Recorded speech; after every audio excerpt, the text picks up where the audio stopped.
Nagpalitan ng disc brake mga idol. Pud-pud na.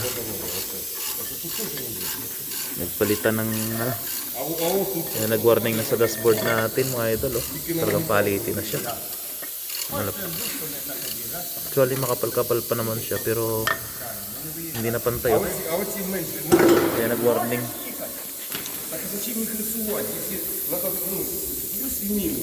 Bago na. Bago na.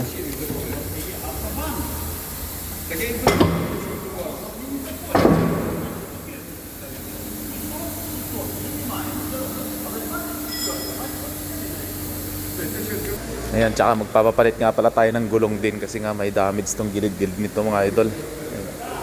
Merong cut dito na ano, siguro sabang nananakbo. Dinoble check na ni Kuliga, pati yung may tagas-tagas na langis. Alright, siyempre dahil sa natuwa ko sa kanila, bigyan natin sila ng consideration niya. Bigyan ako ng malaking pakwan mga body. Ayun, natuwa naman itong mga to. Sa totoo lang, hindi sila sanay sa ganito na magbibigay ka ng ano pag gumawa sila. Siyempre, alam mo naman tayo mga Pilipino, mahilig tayo magbigay ng consideration.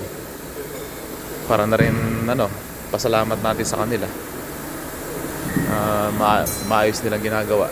Pero kahit wala din namang tayo ibigay sa mga yan, walang kaso, hindi yan nag-expect sila ng mga ganito. Hindi katulad sa Pilipinas. Wala kang binigay, kaliwali ka. Pabayaan ka dyan sa pinapagawa mo. Alright. Yan. Babiyahin na tayo may alas 2 mga idol. Yan. Sa pagawaan.